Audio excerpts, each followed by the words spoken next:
Hey, what's up? This is Joe from Minimalist Fitness. I'm here in Bug Light Park in South Portland, Maine. And I wanted to answer a bunch of questions I got on Instagram.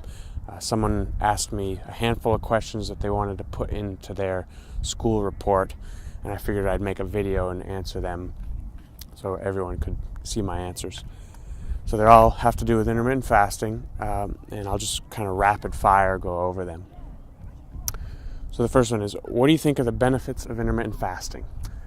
So the benefits, the main benefit I talk about over and over is it just makes dieting easier. You're trying to lose weight, it makes it easier to eat less. You put your eating into that smaller window of time, it's harder to overeat. There's not enough time to overeat. It makes the caloric deficit easier, it makes shopping easier, it makes meal prep easier. Those are the real tangible benefits that I think you'll feel. There's other benefits that are a lot more like scientific, like hormonal changes and life extension properties, but I don't care much about those. So the next one is, do you think there are any negative side effects from the diet? This person says diet a lot. Intermittent fasting isn't a diet, so it's just a tool. But they're going to say diet here, and I'll just read it as is.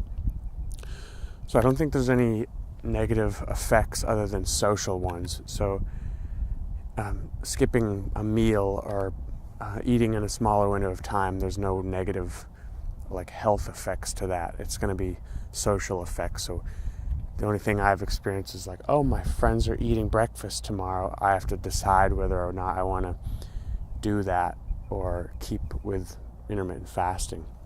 So if my window skips breakfast, that's sort of a negative effect. It's not much of a negative effect, but that's the only thing I've really experienced.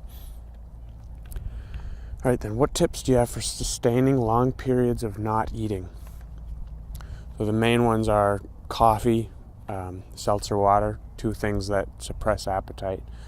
And then the third big one is making sure you have stuff to do, stuff to work on, projects, artwork, anything creative.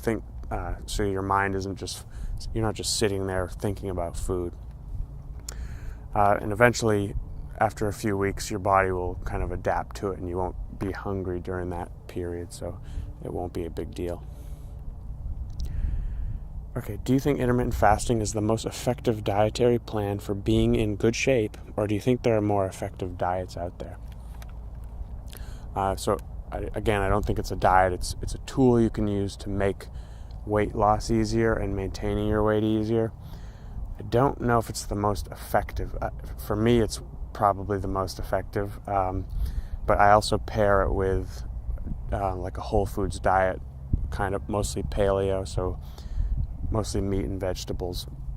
You want to make sure your nutritional needs are being met, so don't just eat junk along with intermittent fasting. You're going to end up being miserable. I think it's pretty effective for weight loss and maintaining your weight, but I think it needs to be paired with other diets, considering the types of food you eat. And what would you recommend the diet, or would you recommend the diet to people of any age, gender, or body type, or do you think a specific group, or there is a specific group that is more effective for? So he's asking, is intermittent fasting better for some people and not so good for others? I don't think there's like a gender or an age or a body type thing that would prevent you from trying it. For me, the benefit being it makes eating less easier. It makes it harder to overeat. That's going to be true for anyone. So I think anyone can try it. Anyone should try it. So I don't think there's any restriction based on your age or your gender or your body type. So that is it.